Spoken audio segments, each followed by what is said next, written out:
جلا بخشی اور ان کے جذبات اور احساسات پر ان کو مکمل غلبہ حاصل ہو گیا، یعنی کنٹرول کرنے لگے اپنے نفس کو جنت کی خواہشات کے لیے، جنت کی خواہش کے لیے، اور اللہ تعالیٰ کی اطاعت میں وہ جڑ گئے. یعنی ان کی زندگی کا مقصد ہی یہ بن گیا تھا کہ انہیں صرف اور صرف آخرت کے لیے جدوجہد کرنی ہے.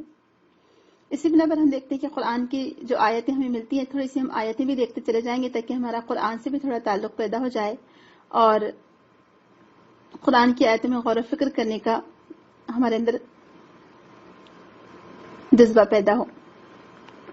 سب سے بڑی بات تو یہ کہ اللہ تعالیٰ نے جنت کی جو نعمتیں ہیں وہ تقوی والوں کے لیے تیار کر رکھی ہیں. یعنی اللہ تعالیٰ اپنے فضل و کرم سے نوازے گا جنت کی نعمتوں سے، لیکن جو تقوی والے ہوں گے انہیں کو یہ عطا کی جائے گی، جو محسنین ہیں، متقین ہیں. اور اللہ تعالیٰ نے فرمایا قرآن میں کہ ساری چیزیں، ساری نعمتیں تمہاری عقل اور سوچ سے بالا تر ہیں، اونچی ہیں. اور اتنی پیاری، اتنی خوبصورت آیت ہے کہ فَلَتَعْلَمُ نَفْسٌ مَّا أُخْفِيَ لَهُم مِّن قُرَّةِ أَعْيُنٍ جَزَاءً بِمَا كَانُوا يَعْمَلُونَ، کہ کیا کچھ انسان کی آنکھوں کی ٹھنڈک کا سامان اللہ تعالیٰ نے مہیا کر رکھا ہے جو انسان جانتا نہیں ہے. یعنی اس کی نظروں سے چیزیں پوشیدہ رکھی گئی ہیں.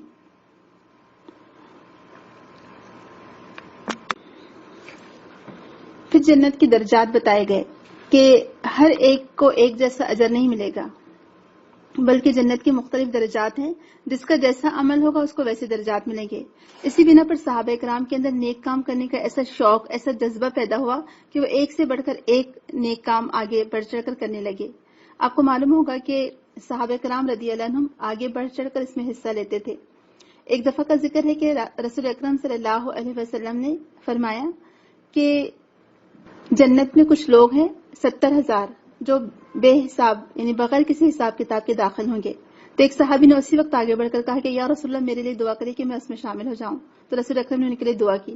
جب دوسرے صحابی نے دیکھا کہ ان کے لیے دعا کی جا رہی تو انہوں نے اپنا بھی نام لیا. تو رسول اکرم نے فرمایا کہ اب یہ سبقت لے جا چکے، یعنی پہلے انہوں نے کہہ دیا. تو صحابہ کرام کے دل میں شوق بڑھ گیا تھا ان درجات کو حاصل کرنے کا. تو اللہ تعالیٰ فرماتا ہے کہ اور جو اس کے حضور مومن بن کر حاضر ہوگا جبکہ اس نے نیک عمل کیے ہوں گے تو انہی لوگوں کی درجے بلند ہیں. سورہ طٰہٰ کی آیت ہے.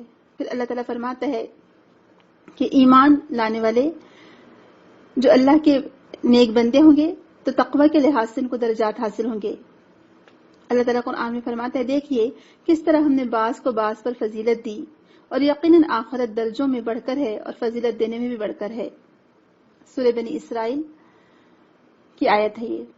پھر یہ بھی اللہ تعالیٰ نے فرمایا کہ اور جو لوگ ایمان لائے اور ان کی اولاد نے بھی ایمان کے ساتھ ان کی پیروی کی تو ہم ان کی اولاد کو جنت میں ان سے ملا دیں گے اور ہم ان کے عمل میں سے کچھ بھی کم نہیں کریں گے. ہر شخص اس کے عوض جو اس نے کمایا گروی ہے. سبحان اللہ. آپ دیکھیں کتنی ترغیب دلائی گئی ہے. آپ خود بتائیے جنت میں کسی کا دل لگ سکتا تھا جب تک کہ وہ ایمان نہ لے آئے، اس کے رشتہ دار، اس کے والدین.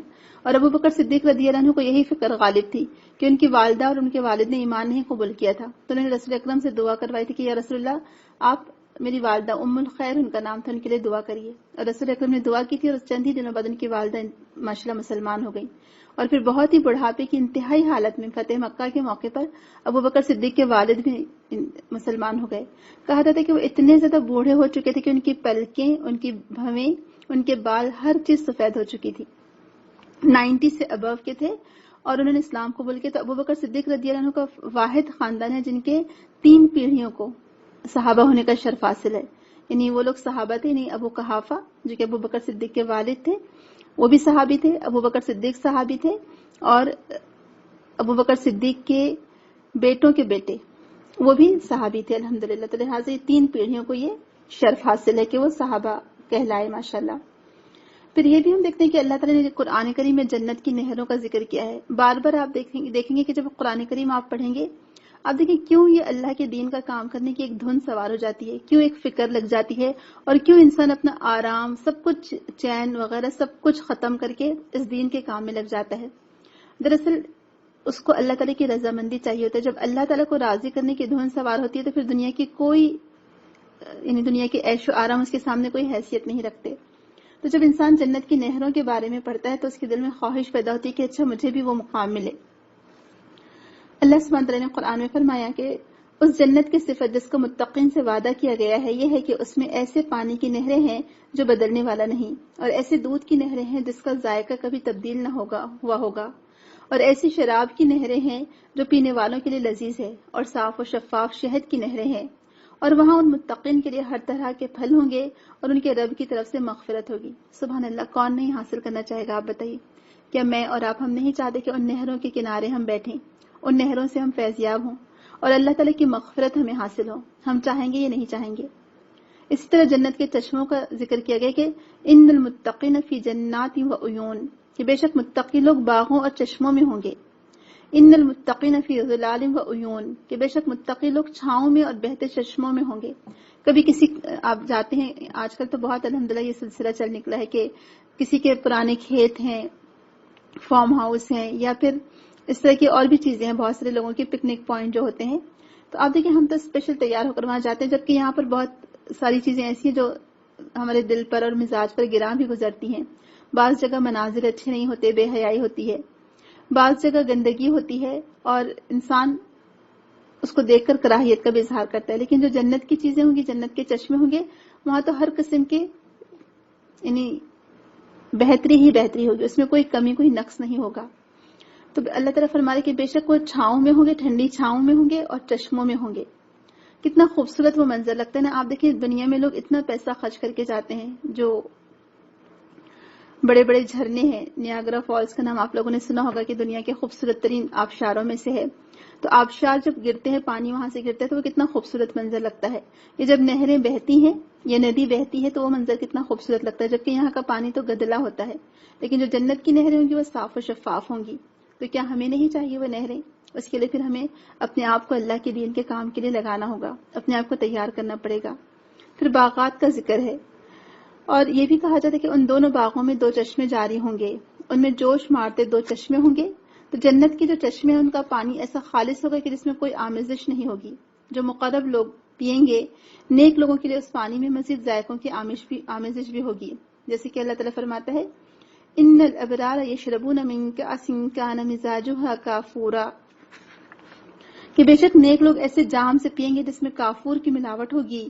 وہ ایک چشمہ ہے جس سے اللہ کے بندے پئیں گے اور جدھر چاہیں گے اس کی شاخیں نکال لے جائیں گے۔ پھر ایک اور چشمہ تسنیم کا ذکر ہم کو ملتا ہے۔ پھر ایک اور ہمیں ذکر ملتا ہے کہ وَيُسْقَوْنَ فِيهَا كَأْسًا كَانَ مِزَاجُهَا زَنْجَبِيلًا، اور وہاں انہیں ایسے جام پلائے جائیں گے جن میں سونٹ کی آمیزش ہوگی۔ یہ جنت میں ایک چشمہ ہے جسے سلسبیل کا نام دیا گیا ہے۔ سبحان اللہ، کس کا دل نہیں چاہے گا؟ جب صحابہ کرام یہ آیات پڑھتے ہوں گے تو ان کے دل میں کیسی طلب اور خواہش پیدا ہوئی کہ وہ اس کام کے لیے لگ گئے۔ انہوں نے اپنے ہاتھوں کی کھجوریں پھینک دی اور میدان جنگ میں نکل کھڑے ہوئے۔ جب ایک صحابی کے بارے میں آتا ہے کہ جب ان سے کہا گیا کہ جنت تلواروں کے چھاؤں میں ہے، یعنی وہ میدان جنگ میں ہی تھے اس وقت، کہا رہا تھا اس وقت وہ کھجوریں کھا رہے تھے، ان کی مٹھی میں کھجور تھی، وہ کھجوریں انہوں نے وہیں پھینکی اور کہا کہ مجھے وہی جنت چاہیے، اور پھر میدان میں نکل گئے اور اس کے بعد ان کو دیکھا گیا تو وہ شہید ہو گئے تھے۔ ایسے تھے صحابہ کرام، ان کو ایک لو لگ گئی تھی، ایک ان کے دل کے اندر عزم اور حوصلہ پیدا ہو چکا تھا کہ ہم کو جنت کو حاصل کرنا ہے۔ آج کیوں ہم یہ کام میں آگے نہیں بڑھتے؟ آج ہم کیوں دنیا کے جھمیلوں میں پڑے ہوئے ہیں؟ آج آپ دیکھیں، آج کسی کو فکر ہے؟ دنیا میں بہت کم لوگ ہیں جو دین کے کام میں لگے ہوئے ہیں، جو دین کے کام کو جنہوں نے اپنی زندگی کا مشن اور مقصد اور نصب العین بنایا ہوا ہے۔ بہت کم لوگ ہیں ایسے، آٹے میں نمک کے برابر۔ میجورٹی ایسے لوگوں کی ہے جو صرف دنیا ہی کے کاموں میں مست ہیں، جو دنیا ہی کے کاموں میں اور جھمیلوں میں الجھے ہوئے ہیں، جن کو صرف کھانے پکانے، کھانے پینے، جاب، بس اس کے علاوہ وہ سمجھتے کہ زندگی کا کوئی مقصد ہی نہیں ہے۔ مطلب کہ اللہ تعالیٰ نے جو اتنی بڑی دنیا اور کائنات بنائی، کہ صرف انسان کو اس لیے بھیج دیا کہ وہ کھانا کھائے اور کھانا بنائے اور بس سو جائے، ختم، اس کے علاوہ زندگی کا کوئی مقصد نہ ہو؟ ایسے نہیں ہو سکتا۔ تو ان آیات کا صحابہ کرام کے دلوں پر ایسا اثر ہوا کہ ان کے دلوں میں جنت کی نعمتوں کو حاصل کرنے کا جذبہ پروان چڑھتا چلا گیا۔ جیسے جیسے وہ جنت کی آیات پڑھتے چلے جاتے تھے، جیسے جیسے وہ جنت کے بے مثال ہونے کو جانتے چلے جاتے تھے، جنت کی درجات کا جب ان کو علم ہوتا، وہاں کی نہروں کے بارے میں، درختوں کے بارے میں، ان آیات کو پڑھ کر ان کو ایک دھن لگ گئی تھی، ان کے اوپر ایک دھن سوار تھی کہ بس ہمیں اسی کے لیے کام کرنا ہے، ہمیں اسی کے لیے آگے بڑھنا ہے۔ انہیں کسی چیز کا ہوش نہیں رہا تھا۔ جب انعامات بے مثال ہوں، انسان کسی بھی قسم کی تکلیف برداشت کر لیتا ہے۔ انس بن نضر رضی اللہ عنہ کے بارے میں آتا ہے، جو کہ انس رضی اللہ عنہ کے چچا تھے، ان کے بارے میں آتا ہے کہ جنگ احد میں جب یہ خبر افواہ اڑا دی گئی کہ رسول اکرم صلی اللہ علیہ وسلم شہید کر دیے گئے، کچھ لوگوں کا مورل بہت ڈاؤن ہو گیا، کچھ لوگ مایوس ہو کر بیٹھ گئے۔ انس بن نضر جو کہ بہت بہادری سے لڑ رہے تھے، انہوں نے جب لوگوں کو بیٹھے دیکھا تو پوچھا کہ تم کیوں بیٹھے ہو، کیوں نہیں تم لڑ رہے، یہ تم کیوں نہیں جنگ کر رہے؟ انہوں نے کہا کہ جب رسول اکرم ہی نہیں رہے تو اب ہم جنگ کر کے کیا کریں؟ تو کہا کہ جس بات پر رسول اکرم نے جان دی ہے اسی پر تم بھی جان دے دو، اب زندہ رہ کر کیا فائدہ؟ اور یہ کہہ کر آگے بڑھ گئے، اور کہا جاتا ہے کہ کہنے لگے کہ مجھے احد پہاڑ کے پرے سے جنت کی خوشبو آ رہی ہے، اور یہ کہہ کر میدان میں نکل پڑے اور اس قدر بہادری سے لڑے کہ جب بعد میں ان کا جسم دریافت ہوا، شہادت وہ پا چکے تھے، تو کہا جاتا ہے کہ 70 سے زیادہ ان کے جسم پر نشانات تھے اور ان کی انگلیاں بھی کٹ گئی تھیں۔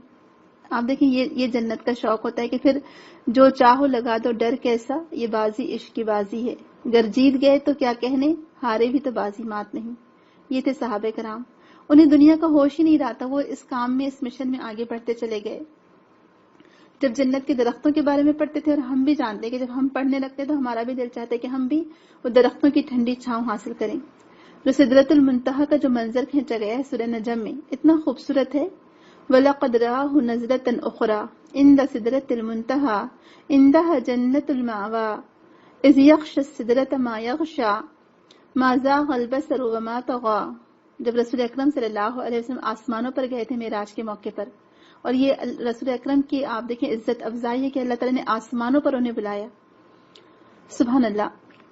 اور جب وہاں کا منظر اللہ تعالیٰ نے قرآن کریم میں اس طرح سے آیتوں کو نازل کر کے فرمایا، اور البتہ تحقیق اس رسول نے اس جبریل امین کو ایک بار اور بھی اترتے دیکھا سدرۃ المنتہا کی آخری حد کے اوپر یا اس کے قریب، اس کے نزدیک ہی جنت الماوا ہے۔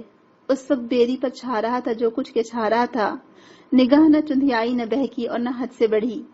یہ دراصل سدرۃ المنتہا کا جو وہاں پر آخری منتہا پر پہنچے تھے، سدرہ بیری کو کہتے ہیں، بیری کے درخت کو یا بیری کے پتوں کو، تو وہاں پر بیری کا درخت ہو کیسا ہوگا کہ اس کو ہم امیجن نہیں کر سکتے، اور وہاں پر اس کی جو چمک یا اس کا نور، اس کی روشنی ایسی تھی کہ اس کی وجہ سے بھی رسول اکرم کی آنکھیں چندیائی نہیں یا کج نہیں ہوئی آنکھیں، یا حد سے نہیں بڑھی یا بہکی نہیں۔ اور یہیں پر رسول اکرم صلی اللہ علیہ وسلم نے جبریل امین کو دوسری مرتبہ ان کی اصلی ملکوتی شکل میں دیکھا تھا، اور صحیح احادیث سے ثابت ہے کہ رسول اکرم نے 2 دفعہ جبریل امین کو ان کی اصلی صورت میں دیکھا، ایک دفعہ جبکہ سیکنڈ وحی کے بعد وہ آسمان پر ان کے پورے پر چھائے ہوئے تھے اور 600 سے زیادہ ان کے پر تھے، اور دوسری مرتبہ سدرۃ المنتہا کے پاس۔ پھر ہمیں طوبہ کا بھی ذکر ملتا ہے قرآن میں کہ یہ ایک بہت بڑا درخت ہے جس سے اہل جنت کا لباس تیار کیا جاتا ہے۔ اب آپ سوچیں کہ اہل جنت کا لباس کیسا ہوگا۔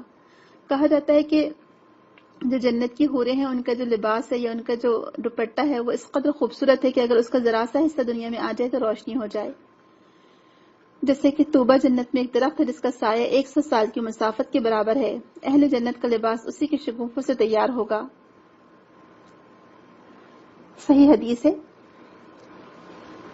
یعنی اتنا بڑا درخت ہے کہ ایک سوار اس کے سائے میں 100 سال تک چلتا رہے، اس کی مقدار کا اندازہ اس کے خالق کے سوا اور کون لگا سکتا ہے۔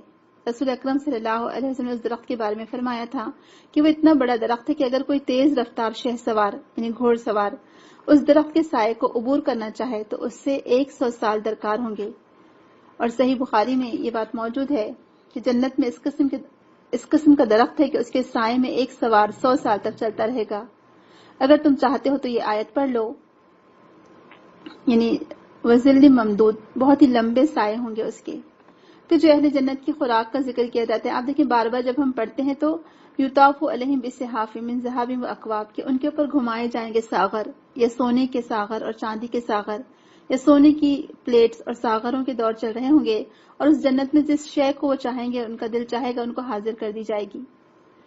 اب یہ صحرا نشینوں سے آپ پوچھیں کبھی جو صحابہ کرام اس وقت تھے، تو آپ دیکھیں اس وقت ان کی غذا کچھ ایسی چیزیں نہیں تھی جو آج کل ہم لوازمات اپنی غذاؤں میں رکھتے ہیں۔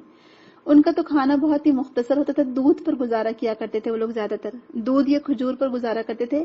اس طرح کے انواع و اقسام کے قورمے اور مرغ مسلم نہیں بناتے تھے وہ لوگ، اس زمانے میں یہ چیزیں تھی ہی نہیں۔ اب جب ان کے سامنے ایسے کھانوں کا ذکر کیا جاتا تھا، اور بہت سادہ زندگی گزارتے تھے صحابہ کرام، پہلے بھی جو عرب کے لوگ تھے بہت سادہ زندگی گزارتے تھے، تو جب ان کے سامنے ایسی چیزوں کا ذکر کیا جانے لگا، قرآن کی آیتیں ان کے سامنے پڑھی جانے لگی، جنت کے کھانوں اور پانی کا ذکر کیا جانے لگا، تو اس کی وجہ سے ان کے دلوں میں اور شوق بڑھ گیا۔ اور آپ دیکھیں اللہ تعالیٰ کھانے پینے کو منع نہیں کرتا ہے، نہ دنیا میں نہ آخرت میں، لیکن لمٹ میں کھانا چاہیے، اسراف نہ ہو۔ اللہ تعالیٰ قرآن میں فرماتا ہے کلوا واشربوا ہنیئا بما اسلفتم فی الایام الخالیہ، کہا جائے گا مزے سے کھاؤ اور پیو ان اعمال کے بدلے جو تم گزرے دنوں میں کرتے رہے تھے۔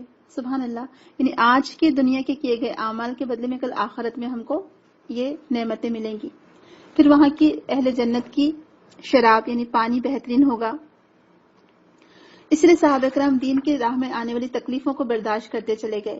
جنت کی جو نعمتیں ان کے سامنے سنائی جاتی تھیں اس کو حاصل کرنے کی دھن ان کے اوپر سوار ہو گئی تھی۔ اور حدیث میں آتا ہے میری امت میں سے سب سے پہلی جماعت جو جنت میں داخل ہوگی ان کے چہرے 14ویں رات کے چاند کی طرح چمکتے ہوں گے۔ ان کے بعد وہ لوگ جنت میں داخل ہوں گے جو آسمان کے سب سے زیادہ چمکدار ستارے کی مانند ہوں گے، نہ انہیں بول و براز کی حاجت ہوگی اور نہ بلغم اور تھوک آئے گا۔ سبحان اللہ، صحیح بخاری کی حدیث ہے کہ ہم نہیں چاہتے کہ ہم چمکتے ہوئے چہروں کے ساتھ جنت میں داخل ہوں۔ پھر رسول اکرم صحابہ کی تربیت اس طرح فرماتے کہ جو اپنے چہرے کی روشنی کو بڑھانا چاہے وہ اچھی طرح وضو کرے، یعنی اپنے اعضاء کو اچھی طرح وضو میں دھوئے، تو رسول اکرم قیامت کے دن اپنی امت کو وضو کے اعضاء کے چمکنے کی وجہ سے پہچانیں گے۔ سبحان اللہ۔ پھر اہل جنت کے لباس کا ذکر کیا گیا، کیونکہ اس زمانے میں صحابہ نہایت سادہ لباس استعمال کرتے تھے، صرف تہبند ہوتا تھا اور اوپر کا کپڑا ہوتا تھا۔ تو ان کو بتایا گیا کہ اہل جنت اعلیٰ قسم کے لباس زیب تن کریں گے اور سونے چاندی ہیرے جواہرات کے خوبصورت زیورات سے آراستہ ہوں گے۔ ان کے لباس ریشمی ہوں گے، کنگن سونے چاندی اور جواہرات سے جڑے ہوئے ہوں گے۔ اللہ تعالیٰ فرماتا ہے جنات عدن يدخلونها يحلون فيها من اساور من ذهب ولؤلؤا ولباسهم فيها حرير، ہمیشہ رہنے کے باغ ہیں جن میں وہ داخل ہوں گے، وہاں انہیں سونے کے کنگن اور موتی پہنائے جائیں گے اور وہاں ان کا لباس ریشمی ہوگا۔ اللہ تعالیٰ سے دعا کریں کہ اللہ تعالیٰ ہمیں بھی ان میں شامل کرے۔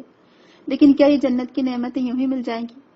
کبھی ہم نے غور کیا، ہم نے سوچا کہ مجھے اور آپ کو ہم کو دنیا میں کیوں بھیجا گیا؟ ہم امت مسلمہ ہے تو ہماری حیثیت کیا ہے، ہماری ذمہ داری کیا ہے؟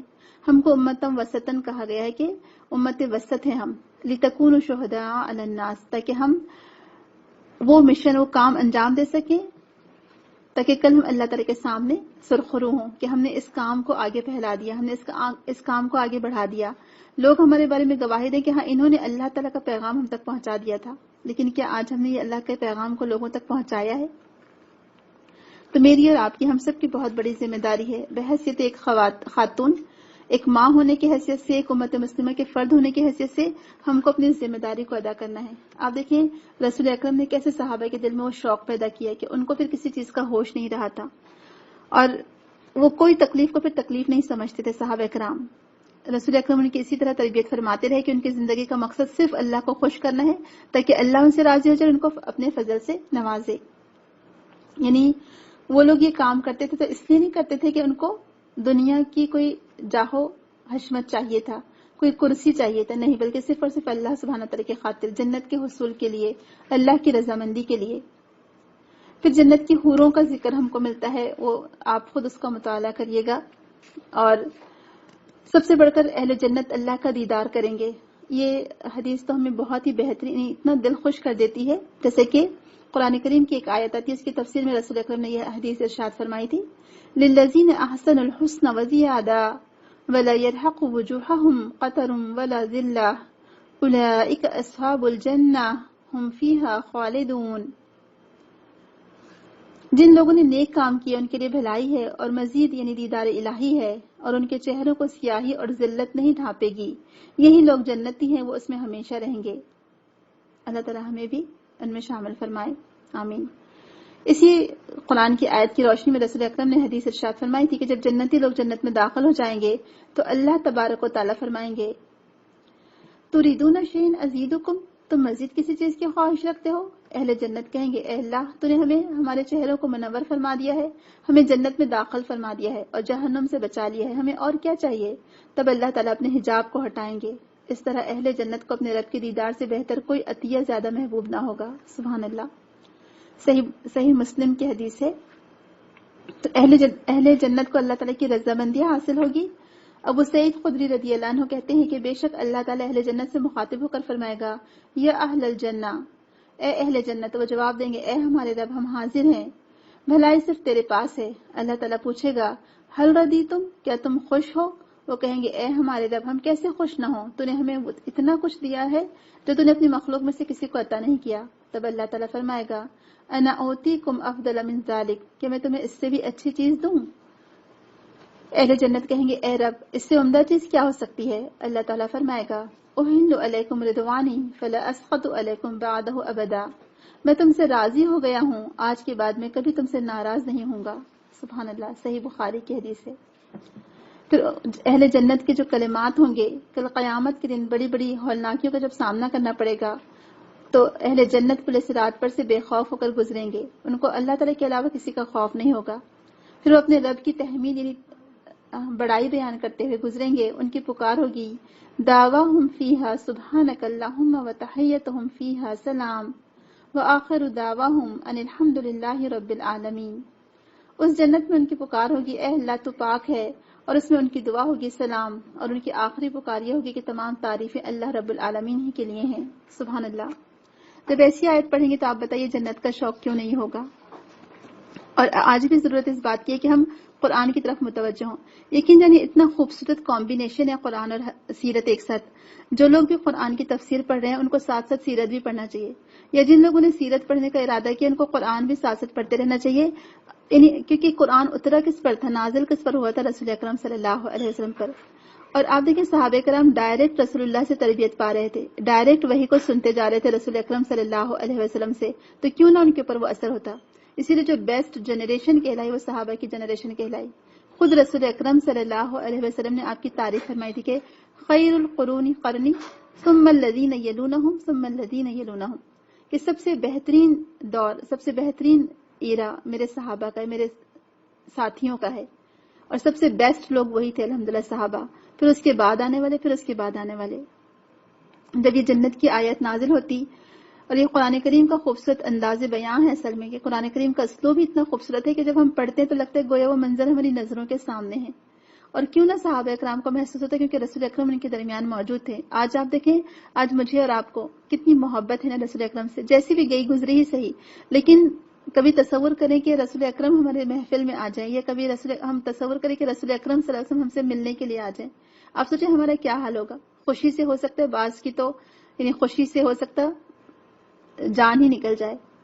یعنی آج بھی اتنے 1400 سال گزرنے کے باوجود بھی ہم کو رسول اکرم سے اتنی محبت ہے کہ جب بھی آپ کا ذکر آتا ہے ہمارا حال عجیب سا ہو جاتا ہے، دل چاہتا ہے کہ ہم رسول اکرم سے ملاقات کریں، حالانکہ ہمارے اندر ویسی اطاعت نہیں ہے جیسی ہونا چاہیے۔ تو صحابہ کرام اس طرح محسوس کرتے تھے قرآن کی آیتوں کو گویا جنت کو اپنی آنکھوں سے دیکھ رہے ہیں۔ یہ قرآن کا اعجاز ہے کہ وہ حالت کو یوں بیان کرتے ہیں گویا کہ وہ آنکھوں دیکھا حال ہے، اور جب ہم سیرت پڑھتے ہیں تب بھی ہمیں ایسی لگتا ہے کہ گویا کہ رسول اکرم ہمارے آس پاس ہی موجود ہیں۔ تو آج بھی امت مسلمہ کی ترقی کے لیے جس طرح کی تربیت کی ضرورت ہے وہی طریقہ درکار ہے جو رسول اکرم صلی اللہ علیہ وسلم نے اپنایا تھا۔ ان کی جدوجہد کا مقصد صرف اللہ تعالیٰ کی رضامندی تھی، تاکہ اللہ تعالیٰ ان سے راضی ہو جائے اور ان کو جنت کے اعلیٰ ترین باغات میں داخل فرمائے۔ اللہ کرے ہماری بھی زندگی کا مقصد یہی ہو۔ صحابہ کرام جب جنت کی آیات پڑھتے تو فوراً اس سے متاثر ہوتے، گویا کہ وہ جنت کو حقیقتاً اپنی آنکھوں سے دیکھ رہے ہیں، کیونکہ قرآن جنت کو یوں بیان کرتا ہے کہ انسان خود اپنے آپ کو عالم آخرت میں تصور کرتا ہے، اور جس دنیا میں وہ زندگی گزار ہے، جیسے میں اور آپ ابھی ہم اس دنیا میں زندگی گزار رہے ہیں، ایسے لگتا ہے گویا کہ ہم یہ زندگی چھوڑ چکے ہیں اور ہم آخرت میں موجود ہیں، اور یہاں سے جدا ہوئے ہم کو صدیاں بیت چکی ہیں۔ تو جنت کا اچھوتا تصور، اس پر یقین کامل امت مسلمہ کی ترقی کے لیے نہایت اہمیت کا حامل ہے۔ جب امت کے لوگوں کے دلوں میں، اگر آج میرے اور آپ کے، ہمارے نوجوانوں کے دلوں میں جنت کے باغات کا تصور پیدا ہو جائے، یا وہ جنت کے مالک یعنی اللہ تعالیٰ کی خوشنودی کے لیے زیادہ پھر کام کرنے لگیں گے، عمل کریں گے، اور پھر بہترین سے بہترین اعمال اللہ تعالیٰ کے سامنے پیش کریں گے، دلوں سے ہماری کمزوری دور ہوگی، موت سے کراہت ختم ہوگی، ان کے دلوں میں ایسا جوش اور جذبہ اور ولولہ پیدا ہوگا کہ وہ اللہ کے دین کے غلبے کے لیے ہر چیز اپنی قربان کر دیں گے، ان کے اندر صبر و استقامت پیدا ہوگی، عزیمت کے ساتھ وہ تمام توانائیاں استعمال کریں گے۔ آپ خود بتائیے، آج اگر ہمارے امت کے نوجوانوں کو، ہماری بیٹیوں کو، ہمارے بچوں کو، ہم خود بھی اس کام میں لگ جائیں تو آپ بتائیے کون ہمیں روک سکتا ہے کامیابی سے؟ جب ہم سب مل کر یہ کام میں لگیں گے تو یقین جانے کہ کامیابی ہمارے قدم چومے گی انشاءاللہ۔ تو آج بھی ہم کو ضرورت اس بات کی کہ ہم اپنے بچوں کے دلوں میں، خود اپنے دل میں جنت کا شوق پیدا کریں، جنت کے حصول کی کوشش کریں، جنت کے باغات کا ذکر کریں تاکہ اس کو حاصل کرنے کا شوق ہمارے دل میں پیدا ہو، اور پھر ہم مزید جوش و خروش کے ساتھ اسلام کی ترقی کے لیے کام کرنے والے بنیں۔ اگر آپ ہسٹری کو پڑھیں گے اور اس کا مطالعہ کریں گے تاریخ کا، تو آپ کو پتہ چلے گا، یعنی جو ہماری تاریخ ہے جس کے سنہری اوراق میں جو فیصلہ کن معرکے کے بارے میں لکھا ہوا ہے، جو عظیم فتوحات مسلمانوں کو حاصل ہوئیں، یعنی جو مسلمان ایک پر ایک ملک کانکر کرتے چلے گئے، تو تاریخ اس بات پر گواہ ہے کہ ان عظیم کامیابیوں کے جو سب سے بہترین جو نمایاں اسباب تھے کہ ان کے سپہ سالار، جو ان کے کمانڈرز تھے، وہ مجاہدین تھے، لیکن دنیا کی محبت ان کے دلوں تک پہنچی نہیں تھی۔ وہ اللہ کی راہ میں شہادت کا اعزاز حاصل کرنے کے لیے اس راہ میں لگے تھے۔ ان کے نزدیک صرف آخرت کی کامیابی تھی، وہ دنیا کا جاہ و جلال نہیں چاہتے تھے۔ وہ راتوں کو عبادت میں مصروف رہتے تھے اور دن کو گھوڑے کی پیٹھ پر سوار رہتے تھے۔ ان کو جنت کو حاصل کرنے کا جنون اور شوق لاحق ہو چکا تھا، یعنی آخری حد تک وہ پہنچ چکے تھے۔ اسلام کی تاریخ میں ایسی بے شمار مثالیں موجود ہیں۔ جب اندلس فتح ہوا، عیسائیوں کے خلاف جو معرکہ ہوا یوسف بن تاشفین کی قیادت میں، تو مسلمانوں کو کامیابی حاصل ہوئی۔ پھر ہتین کی جو جنگ ہوئی اس میں صلاح الدین ایوبی کی فتح، عین جالوت میں تاتاریوں کے مقابلے میں سیف الدین قدس کی اور رکن الدین بیبر کی کامیابی، اور محمد فاتح کی قیادت میں قسطنطنیہ جو قسطنطین اوپل ہے اس کی مثال ہمارے سامنے ہے کہ اتنے بڑے بڑے ملک مسلمان فتح کرتے چلے گئے۔ آج بھی یعنی تاریخ اس بات کو دہرا سکتی ہے، یعنی یہ ابھی ابھی کی بات ہے، زیادہ پرانی بات نہیں ہے۔ جو محمد الفاتح جس کی بشارت رسول اکرم نے بہت سالوں پہلے دی تھی، 1400 سال پہلے، کہ جو قسطنطین اوپل کو جو جماعت فتح کرے گی وہ جنت کی ہوگی، تو بہت سارے لوگوں نے کوشش کی، اس کا کچھ حصہ تو وہ لوگ حاصل کرتے گئے، لیکن پورا علاقہ فتح نہیں ہوا تھا کبھی بھی، لیکن محمد فاتح کی سرکردگی میں وہ علاقہ فتح ہوا الحمدللہ۔ پھر جہاں جنت کی آیتوں کا شوق ان کو دلایا جاتا رہا، وہیں جہنم سے بھی ان کو ڈرایا جاتا رہا، کیونکہ آپ دیکھیں جب یہ دونوں کمبینیشن نہ ہوں، کیونکہ اگر آپ بہت زیادہ خوشخبریاں دے دیں گے تو لوگ بہت بے فکر ہو جائیں گے، جب اگر آپ بہت زیادہ ڈرا دیں گے تو لوگ مایوسی کی طرف چلے جائیں گے، لہٰذا دونوں میں اعتدال ضروری ہے۔ تو ان کے دلوں سے کمزوری اور موت کا ڈر ختم ہو گیا۔ اللہ کے دین کے غلبے کے لیے انہوں نے بے انتہا جدوجہد کی اور آگے بڑھتے چلے گئے۔ جب جہنم کی آیت ان کے سامنے پڑھی جاتی تو اس سے ان کے دل لرز جاتے، وہ کانپ اٹھتے اور اس قدر روتے تھے جہنم کے ڈر سے کہ پھر اس راستے پر چل کر نہیں جاتے تھے جو جہنم کی طرف جاتا ہے۔ اور جب رسول اکرم صلی اللہ علیہ وسلم نے فرمایا تھا کہ حفت الجنہ بالمکارہ، کہ جہنم ناپسندیدہ چیزوں سے گھیر دی گئی ہے، تو اس کا صحابہ کے دلوں پر اتنا اثر ہوتا تھا، وہ جنت میں جانے کی امید بھی رکھتے تھے اور جہنم کا خوف بھی رکھتے تھے۔ رسول اکرم کی تربیت کا پورا اثر ان کے دلوں میں موجود تھا، آپ نے قرآن کے ذریعے سے ہی ان کی تربیت کی، وہ ان ساری چیزوں کو اپنے دل پر لیتے تھے۔ اس قدر وہ لوگ مضبوط ارادے کے مالک تھے کہ دنیا کے جو تمام طاقتور چیزیں ان کے سامنے ریزہ ریزہ ہو گئیں، لیکن وہ خود جہنم سے ڈرنے والے تھے اور رونے والے تھے۔ قرآن نے جہنم کی جو منظر کشی کی ہے، اگر آج بھی اس کا ذکر کیا جائے تو یقین جانے کہ انسان خود بخود برے کاموں سے باز آ جائے اور جہنم سے ڈرنے لگے۔ کہا جاتا ہے کہ جب قیامت کے بارے میں صحابہ کے سامنے گفتگو کی جاتی تو اس کا اثر ان کے دلوں پر پڑتا تھا، جب عذاب کی تصویر کشی کی جاتی تو وہ رونے لگتے تھے، اور ان کی حالت یہ ہو گئی تھی کہ وہ یہ جہنم کے عذاب کو بھی اپنی آنکھوں سے دیکھ رہے ہیں۔ اسی لیے صحابہ کرام کہتے تھے کہ اگر تیز آندھی بھی چلتی تو ہم ڈر جاتے تھے کہ کہیں قیامت تو نہیں آ گئی۔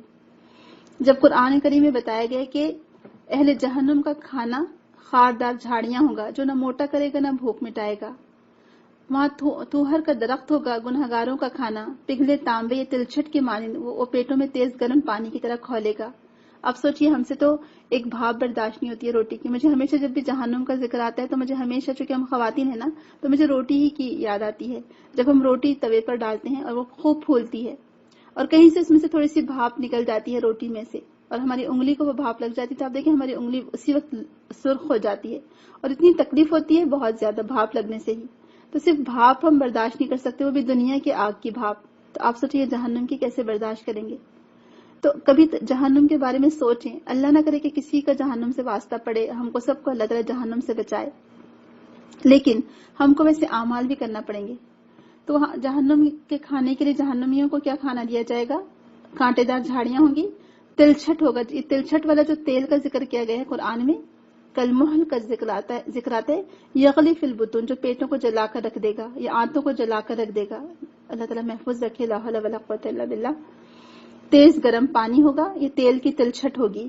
آپ نے کبھی دیکھا ہے جو بڑا یعنی جو حلوائی کی دکان پر کبھی آپ نے دیکھا ہوگا, یہ جہاں پر کباب ملتے ہیں, چپلی کباب, اور بڑی سی کڑھائی رکھی ہوتی ہے اور اسی میں وہ بار بار تلتے چلے جاتے ہیں کباب کو, اور وہ تیل بہت خراب سا ہو جاتا ہے, اور بالکل نیچے جو تیل بچ جاتا ہے وہ بالکل تلچھٹ ہوتا ہے, اتنا چکنا سا ہوتا ہے اور کالا سا ہو جاتا ہے. تو وہ تلچھٹ ان کو پینے کو دیا جائے گا. اس سے بھلا کیا پیاس بجھ سکتی ہے, اور وہ بھی گرم ہوگا, تو وہ آنتوں کو جلا کر رکھ دے گا. کبھی ہم اگر سوچے جہنم کے ہولناک کی, تو خود بخود اس سے بچنے کو دل چاہے گا, اور ہم ایسے کام کریں گے جو ہم کو جہنم سے بچا سکے. پھر اس درخت زقم کو بھی, جس پر قرآن میں لعنت کی گئی ہے, جب صحابہ کرام یہ آیت پڑھتے تو ان کے دل ہول جاتے تھے, اور وہ اس سے بچنے کے لیے دعا کرتے رہتے تھے. حمیم کا لفظ آتا ہے قرآن میں, انتہائی درجہ حرارت پر ابلتا ہوا پانی. غساق, زخموں سے رستی ہوئی پیپ, اس کا ذکر خوراک اور مشروب دونوں میں کیا گیا ہے. اللہ تعالیٰ ہم کو محفوظ رکھے. آپ دیکھیں انسان کے جسم سے خود ہی اگر کبھی اس کو کوئی ایسی پمپل وغیرہ آ جاتی ہے, اس سے خون یا پیپ نکلتا ہے, تو وہ کتنا اس سے کراہت کرتا ہے نا, ایک یعنی جلد از جلد اس کو صاف کرنا چاہتا ہے. اپنے خود کے زخم کو انسان ہاتھ نہیں لگانا چاہتا, تو جبکہ زخموں کا دھون یا پیپ اور خون پینے کو دیا جائے گا. اللہ تعالیٰ ہم سب کو محفوظ رکھے. تو جب اس طرح سے تذکرہ کیا جاتا تو صحابہ کرام اس سے بچنے کے لیے فکر کرتے اور ایسے کام کرتے جو ان کو جہنم سے دور رکھ سکے. پھر سدید کا لفظ آتا ہے, کافروں کے گوشت اور کھالوں سے رستا ہوا آمیزہ. محل کا ذکر ہے تلچھٹ, تیل کی میل جو نیچے بیٹھ جائے. تو جب یہ مشروبات جہنمی کے چہرے کے قریب آئیں گے تو چہرے کی کھال پگھل کر ان میں گر جائے گی, اور اہل جہنم کے جو لباس ہوں گے وہ تارکول کے ہوں گے یا گندھک کے ہوں گے, جس سے آگ مزید اور زیادہ. قطران کا لفظ آتا ہے کہ پگھلا ہوا تانبا. آپ سوچیں کہ جب پگھلا ہوا تانبا پہنایا جائے گا تو کیا حال ہوگا جسم کا. اور ابھی بھی جو آل فرعون ہے ان کو جہنم پر پیش کیا جاتا ہے, یعنی عالم برزخ میں بھی ان کے لیے عذاب ہے. جو سب سے ہلکا عذاب دیا جائے گا اس کے بارے میں آتا ہے کہ قیامت کے دن اہل جہنم میں سے اس شخص کا عذاب سب سے ہلکا ہوگا جس کے دونوں قدموں کے نیچے آگ کا انگارہ رکھا جائے گا, جس کی وجہ سے اس کا دماغ کھول رہا ہوگا. اللہ تعالیٰ ہم سب کو محفوظ رکھے. تو بہرحال جہنم کی آیت پڑھ کر صحابہ کرام کے دل پر ایسا اثر ہوتا کہ جس سے پھر وہ اس سے دور رہنے کی, اس سے پناہ مانگتے تھے اور دور رہنے کی کوشش کیا کرتے تھے, اور اس سے بچنے کے لیے اللہ تعالیٰ سے دعا کرتے رہتے تھے.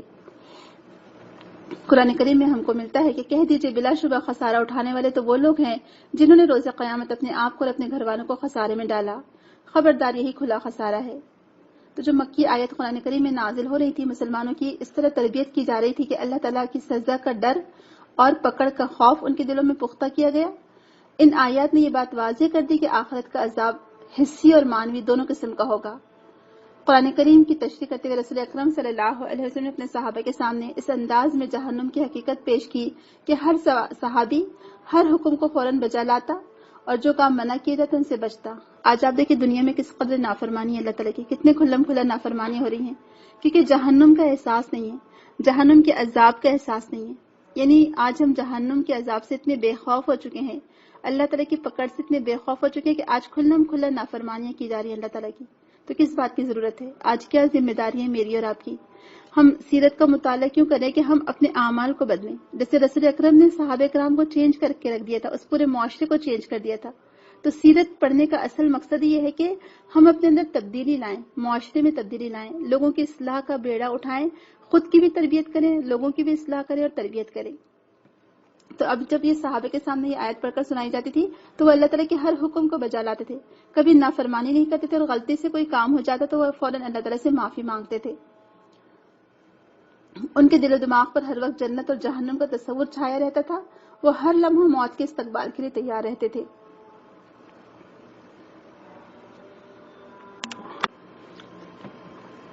تو بہرحال ان کو موت کا ڈر نہیں رہا تھا, انہیں کامل یقین رہتا کہ موت آ کر رہے گی اور اپنے وقت پر ہی آئے گی, اور ایک دن ان کو اپنے تمام اعمال کا حساب دینا ہے. قبر جنت کا باغیچہ ہو سکتی ہے، یہ آگ کا گڑھا ہو سکتی ہے۔ جب کوئی صحابی ان باتوں کو ذہن نشین کر لیتے تھے تو ان کا دل خوف الہی سے لبریز ہو جاتا تھا، اور ہر جگہ وہ اپنے آپ کو اللہ تعالیٰ کی نگرانی میں محسوس کرتے تھے۔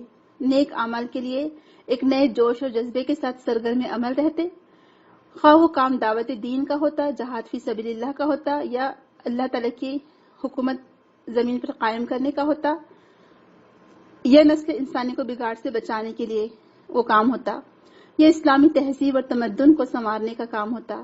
وہ ہر وقت اللہ تعالیٰ سے دعاگو رہتے، وہ اسے انبیاء، صدیقین، شہداء اور اپنے نیک بندوں کی رفاقت عطا کر کے اس کی عزت افزائی کرے، کیونکہ ان لوگوں سے اچھی رفاقت اور کسی کی نہیں ہو سکتی تھی۔ یعنی صحابہ کرام نے یہ تمام کاموں کو اپنی زندگی کا مقصد بنا لیا تھا۔ رسول اکرم صلی اللہ علیہ وسلم جو چیزیں چھوڑ گئے تھے، جو وراثت تھی آپ کی، وہ علم تھا اصل میں، تو آپ وہ علم کو پھیلاتے رہے، جدوجہد کرتے رہے، زمین پر اللہ تعالیٰ کی حکومت قائم کرنے کے لیے کوشش کرتے رہے، اسلامی تہذیب کو انہوں نے مزید سنوارا۔ ہر وقت ان کو یہ فکر رہتی تھی کہ ہم کو اللہ تعالیٰ کی زمین پر اللہ کا دین قائم کرنا ہے، ہم کو انبیاء کے مشن کو آگے لے کر بڑھنا ہے، ہم کو صدیقین، شہداء کے جیسے کام کرنے ہیں، ہم کو نیک بندوں کی رفاقت چاہیے۔ اور انبیاء، صدیقین، شہداء سے بڑھ کر نیک کون ہو سکتے ہیں بھلا؟ جیسے کہ یوسف علیہ السلام نے بھی دعا کی تھی، آپ کو معلوم ہوگا کہ الحقنا بالصالحین، کہ اللہ تعالیٰ مجھے صالحین میں سے ملا دے۔ انبیاء کی دعائیں بھی یہ رہی ہے کہ آخرت میں ان کو صالحین کے ساتھ ملا دے، تو ہم بھی دعا کرتے رہے اللہ تعالیٰ سے۔ تو بہرحال جنت اور جہنم اور آخرت کی حقیقت کا تصور ان کے ذہن میں ایسا بیٹھ گیا تھا، یا ان کے دلوں پر اس چیز نے ایسا گہرا اثر ڈالا تھا کہ جس کی وجہ سے وہ مسلسل کوشش میں لگے رہے، جدوجہد کرتے رہے، امت مسلمہ کے روشن مستقبل کے لیے کوشش کرتے رہے، امت مسلمہ کی عزت کو بڑھانے کے لیے، اس کے حصول کے لیے جدوجہد کرتے رہے، اور اس کی وجہ سے ان کے نظریات، ان کے اعتقادات سب صحیح طریقے کی طرف بڑھتے چلے گئے الحمدللہ۔ اس لیے صحابہ کرام کو قضاء اور قدر کا صحیح مفہوم معلوم تھا، ان کا عقیدہ بگڑ نہیں سکا کبھی بھی۔ قناعت ان کے اندر کوٹ کوٹ کر بھری ہوئی تھی، یعنی ان کو جو بھی مل جاتا اس پر قناعت کر لیتے تھے۔ تو قرآن نے جو قضاء و قدر کا جو صحیح مسئلہ پیش کیا، آج دیکھیں کہ آج ہم کیوں شکایتیں کرتے ہیں، کیوں روتے ہیں زبردستی، کیوں اللہ تعالیٰ سے شکایت کرتے ہیں۔ بہت سارے لوگ ہیں ذرا سا نقصان ہو جاتا ہے تو کہتے ہیں کہ اے اللہ تعالیٰ کیا میرا ہی گھر ملا تھا مصیبتوں کے لیے، یا میں ہی ملی تھی مصیبتوں کے لیے؟ نہیں، صحابہ کرام ایسے نہیں تھے۔ ان کے دل میں یہ عقیدہ بیٹھ چکا تھا کہ جو کچھ بھی ہوتا ہے، چاہے نفع ہو یا نقصان ہو، سب اللہ کی طرف سے ہوتا ہے۔ ہر چیز کو اللہ تعالیٰ نے ایک مقرر اندازے کے مطابق پیدا کیا ہے۔ وہی ذات ہے جس کے ہاتھ میں آسمان اور زمین کی بادشاہت ہے۔ ان کے دل میں قضاء اور قدر کا جو مفہوم تھا وہ یہی تھا کہ ہر طرح کا علم اللہ تعالیٰ کے پاس ہے، کوئی چیز اس کے علم سے باہر نہیں ہے، اور اسی بنا پر وہ کوئی بھی کام کرتے وقت اس بات کو مد نظر رکھتے تھے۔ دوسری چیز، جو بھی چیز دنیا میں ہو چکی ہے یا ہو رہی ہے وہ پہلے لکھی جا چکی ہے، اس کو کوئی بدل نہیں سکتا۔ تیسرا ان کا قضاء و قدر کے بارے میں جو صحیح نقطہ نظر تھا وہ یہ تھا کہ اللہ تعالیٰ ہی کی مشیت غالب ہو کر رہتی ہے، کیونکہ اللہ تعالیٰ کو قدرت کاملہ حاصل ہے۔ یعنی کوئی انسان کسی کو کتنا بھی نفع پہنچانا چاہے نہیں پہنچا سکتا، کوئی کسی کو کتنا بھی نقصان پہنچائے نہیں پہنچا سکتا، اور ہر چیز کو اللہ تعالیٰ نے پیدا کیا ہے۔ یعنی چوتھا جو ان کا سوچنے کا انداز تھا قضاء کے بارے میں، قضاء اور قدر کے بارے میں، کہ ہر چیز کو اللہ نے پیدا کیا ہے، خالق صرف وہی ہے، باقی ہر چیز مخلوق ہے۔ پھر صحیح ان کا جو نقطہ نظر تھا کہ جو بھی اچھی اور برے چیزیں ہوتی رہتی ہیں دنیا میں وہ سب اللہ کی طرف سے ہے، کہ اللہ کی بندگی اختیار کی جائے۔ تقدیر ان امور میں سے جن پر اللہ تعالیٰ نے امت کو ایمان لانے کی دعوت دی ہے۔ تقدیر پر ایمان شرک سے نجات کا ذریعہ ہے، کیونکہ مومن کا یہ عقیدہ ہے کہ نفع اور نقصان پہنچانے والی ذات اللہ سبحانہ وتعالیٰ ہے، عروج اور زوال عطا کرنے والا اللہ تعالیٰ ہے۔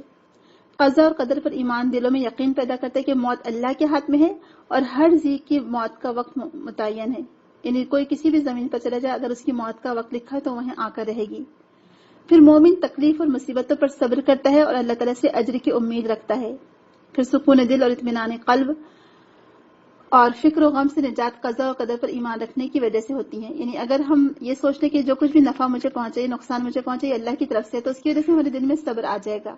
پھر قناعت، عزت نفس اور غیروں کی غلامی سے نجات بھی عقیدہ تقدیر کے ثمرات میں سے، یعنی کسی لوگوں کے ہاتھ میں ہماری عزت اور ذلت نہیں ہے بلکہ اللہ تعالیٰ کے ہاتھ میں، یہ ایمان ہمارا ہونا چاہیے۔ تو صحابہ کرام کے اندر یہ ایمان بہت پختہ ہو چکا تھا، اور آپ دیکھیں کہ یہ عقیدہ ہی مضبوط ہونا چاہیے۔ اسی بنا پر آپ دیکھیں وہ کبھی کسی سے ڈرتے نہیں تھے۔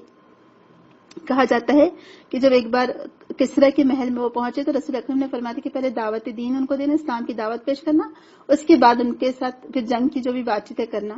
کہا جاتا ہے جب اس کے محل میں اس کو بلایا گیا یا اس کے خیمے میں اس نے اپنے لوگوں سے کہا کہ بلا کر لائے مسلمانوں کے سپہ سالار کو. جب صحابہ اس کے خیمے میں گئے یا اس کے دربار میں گئے تو اس نے کھانے کا دسترخوان یعنی کھانا کا انتظام کیا تھا کہا جاتا ہے. تو ایک صحابی کے ہاتھ سے ایک کھانے کا کچھ چیز گر گئی نیچے, تو انہوں نے اس کو اٹھایا اور اس کو پھونک کر کھا لیا کیونکہ اس پر کوئی گندگی نہیں لگی تھی. تو دوسرے لوگوں نے ان سے کہا کہ یہ کیا کر رہے ہو, تم ایک بادشاہ کے دربار میں بیٹھے ہو, اس طرح سے نہ کرو. تو انہوں نے کہا کہ اس میں کیا بری بات ہے, ہماری عزت اس کی وجہ سے نہیں ہے, ہماری عزت تو قرآن کی وجہ سے, اسلام کی وجہ سے ہے. اور جو چیز ایک میرے رسول اکرم نے مجھے سکھائی ہے, جو آداب سکھائے ہیں, مجھے اسی بادشاہ کی وجہ سے نہیں چھوڑنا چاہیے. یعنی آپ دیکھیں ان کا ایمان کتنا پختہ تھا کہ وہ اپنے آپ کو کیا سمجھتے تھے کہ انہوں نے اپنے ظاہری لباس کو نہیں دیکھا. یعنی ان کے اندر الحمدللہ ایک وقار جو پیدا ہو چکا تھا, وہ صرف اس وجہ سے کہ اللہ کی ذات پر بھروسہ, اور یہی مومن کا ایمان ہونا چاہیے, ایسے ہی ہونا چاہیے.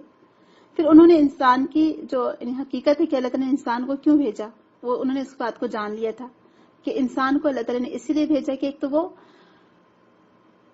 اللہ کے دین کو قائم کرے, اور رسول آتے رہیں گے اور رسولوں کی ہدایت پر جو بھی عمل کرتا رہے گا وہی کامیاب ہوگا, جو رسولوں کی بات نہیں مانیں گے وہ ناکام ہوں گے. اور پھر انسان کو اللہ تعالیٰ نے مٹی سے پیدا کیا, اس کے اندر عاجزی اور انکساری ہونا چاہیے, تکبر اس کو زیب نہیں دیتا. لیکن اللہ تعالیٰ نے انسان کو اشرف المخلوقات بنایا, فرشتوں سے اس کو سجدہ کروایا, فرشتوں سے اس کو برتری دی اللہ تعالیٰ نے انسان کو, اور اس کو ارادے اور اختیار کی آزادی دی. لہٰذا وہ فخر اور غرور نہ کرے, تکبر نہ کرے اپنے اندر, اور اپنی عزت کو ملحوظ رکھے جو اللہ تعالیٰ نے اس کے لیے مخصوص کی ہے. آپ دیکھیں یہ چیز کسی کو نہیں عطا کی گئی. جو بولنے کی صلاحیت ہے وہ انسان کو دی گئی, سوچنے سمجھنے کی صلاحیت انسان کو دی گئی, بہترین جسم اس کا پیدا کیا گیا. آپ خود دیکھیے کہ آج انسان سب سے بہترین ساخت پر پیدا کیا گیا ہے. تو اللہ تعالیٰ فرماتے کہ جس نے تجھے پیدا کیا, پھر تجھے درست کیا, تجھے معتدل بنایا, اس نے جس صورت میں چاہا تجھے جوڑ دیا. سبحان اللہ, سب سے بہترین صورت انسان کی صورت ہے. پھر اس کو قوت گویائی عطا کی. اللہ تعالیٰ خود فرماتے الرحمن علم القرآن, کہ رحمان نے قرآن سکھایا اور اس نے انسان کو پیدا کیا اور بولنا سکھایا. پھر زمین اور آسمان اس کے لیے مسخر کر دیے. یعنی کتنی چیزیں ہیں آج جو ہماری خدمت میں لگی ہوئی ہیں. ہم کو دوسری مخلوق پر فضیلت دی. پھر انبیاء اور رسول ہمارے لیے مبعوث فرمائے, تو لہٰذا ہماری بھی ذمہ داری کہ ہم اللہ تعالیٰ کی فرما برداری کریں.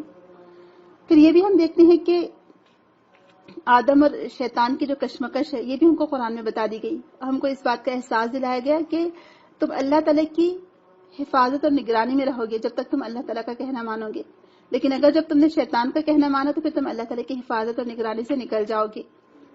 اور آپ لوگ جانتے ہی ہوں گے کہ شیطان اور ابلیس اور آدم کا واقعہ جو کہ تقریباً 6 دفعہ مکی صورتوں میں بیان کیا گیا ہے اور 1 دفعہ مدنی صورت میں ہے. اور اس میں کیوں بار بار یہ اتنا قصہ بیان کیا گیا مکی صورتوں میں, تاکہ انسان اپنے اصل دشمن کو پہچان لے کہ اس کا اصل دشمن کون ہے, شیطان ہے.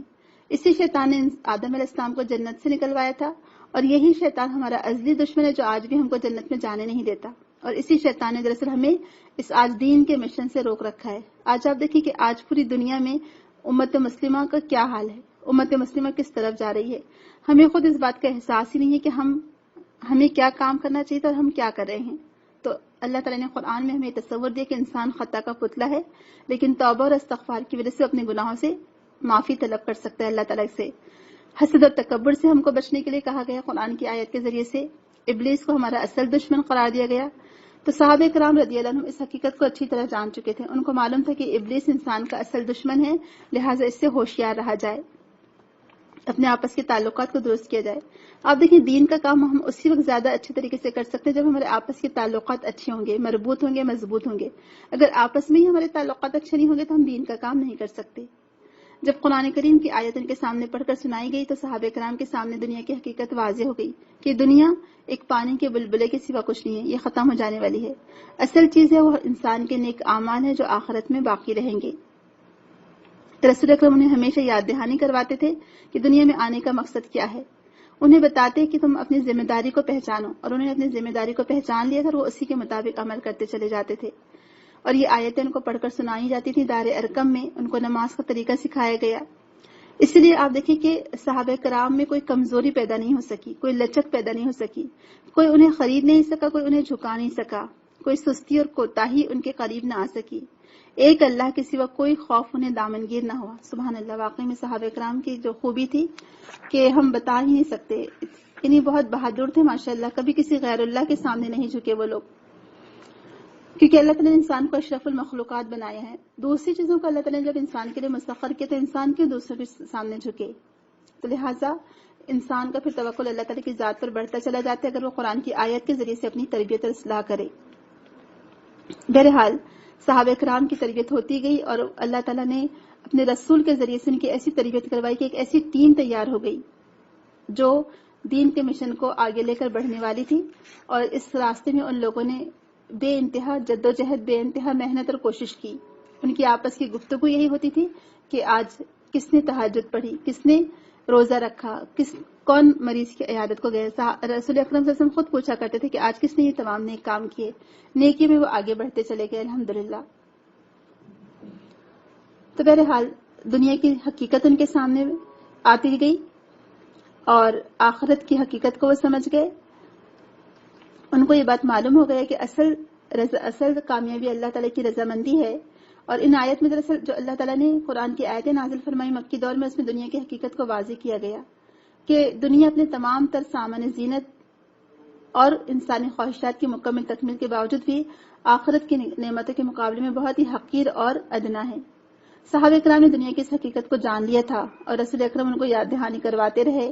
ان کو اپنی زندگی کا مقصد سمجھ میں آ گیا تھا، انہوں نے اپنی ذمہ داری پہچان لی.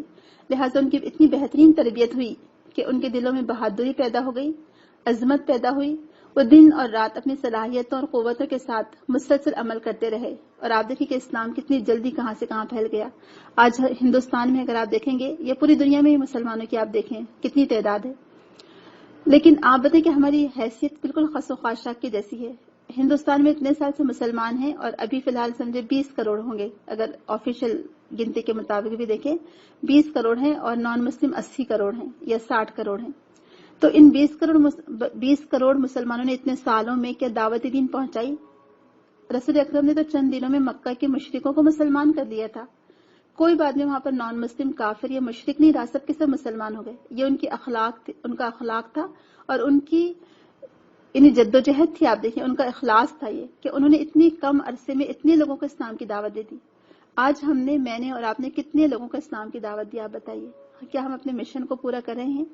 صحابہ کرام میں کیسے جذبہ پیدا ہوگا؟ وہ بھی تو انسان ہی تھے نا، انہوں نے کیسے دین کی دعوت دی؟ آج ہم ڈرتے ہیں کہ کیسے کہیں گے لوگوں کو، لوگ ہمیں نقصان نہ پہنچا دیں.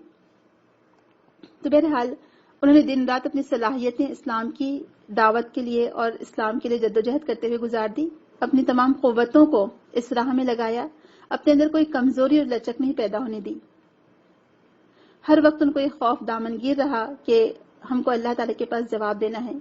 مال و دولت کا لالچ اور اقتدار کی کشش انہیں اپنی ذمہ داریوں سے غافل نہ کر سکی. ان کو کرسی نہیں چاہیے تھا، ان کو صرف اللہ تعالیٰ کی رضامندی چاہیے تھا. وہ دنیا کی سعادت اور آخرت کی کامیابی اور نجات کے حصول کے لیے مسلسل سرگرداں رہے. دعوت کے میدان میں کام کرنے والوں کی اکثریت کی دل سے آج حقیقت ختم ہو چکی ہے، کیونکہ وہ دنیا کے ساز و سامان، دنیا کی زندگی میں غرق ہو چکے ہیں. آج میرا اور آپ کا کیا معاملہ ہے؟ ہم کیا کر رہے ہیں؟ ہم دنیا کی محبتوں میں گھر چکے ہیں. یہ دنیا کی محبت آج ہمارے دل پر غالب آ چکی ہے، یا ہم دنیا کے پیچھے بھاگ رہے ہیں. جب کوئی تھوڑی سی چیز مل جاتی ہے تو اسی کو ہم اور مزید سمیٹنے کے لیے پڑے رہتے ہیں، اور دنیا کی خواہشات ہمارے لیے کم ہی نہیں ہوتی ہیں بلکہ اور بڑھتی چلی جاتی ہے. آج دعوت دین کا کام یا اس کام کے لیے رکاوٹ کی ترقی میں رکاوٹ دراصل اسی چیز کی وجہ سے ہے کہ ہم نے اپنے مشن کو بھلا دیا ہے، ہم دنیا کے پیچھے پڑ گئے ہیں. ہم سب جانتے ہیں کہ ہم کو آخرت کو سنوارنے کی فکر کرنا چاہیے، اور دنیا کے لیے ہم جتنی بھی کوشش کریں گے ہم کو دنیا اتنی ہی ملے گی جتنی اللہ تعالیٰ نے ہمارے تقدیر میں رکھ دی ہے. اور اسی لیے ہم کو اس کام کے لیے مسلسل محنت، جدوجہد اور کوشش کرتے رہنا ہے. علامہ اقبال نے بہت ہی اچھا کہا تھا، یہی وہ صحابہ کرام تھے جو رسول اکرم کے مشن کو لے کر اٹھے اور پوری دنیا پر چھا گئے تھے. ان کے اندر وہ خوبیاں پیدا ہو چکی تھی رسول اکرم کی تربیت کی وجہ سے کہ آپ دیکھیں کئی سال تک پھر یہ کام چلتا رہا. صحابہ کرام جہاں جہاں گئے وہاں پر یعنی ایک صحابی اگر ایک شہر میں جاتے تو وہاں ہزاروں کی تعداد میں انہوں نے لوگوں کو پڑھایا، دین کو سمجھایا، اور پھر ان کے 3-3 ہزار طالب علم ہوا کرتے تھے ماشاءاللہ. ایسی انہوں نے تعلیم و تربیت دی. تو علامہ اقبال نے کہا تھا کہ غرض میں تمہیں کیا بتاؤں، وہ صحرا نشیں کیا تھے، جہاں گیر ہو جہاں دارو جہاں بانو جہاں آرا، اگر چاہوں تو نقشہ کھینچ کر الفاظ میں رکھ دوں، مگر تیرے تخیل سے فزوں تر ہے وہ نظارہ. گدائی میں بھی وہ اللہ والے تھے غیور اتنے کہ منعم کو گدا کے در سے نہ بخشش کا تھا نہ یارا.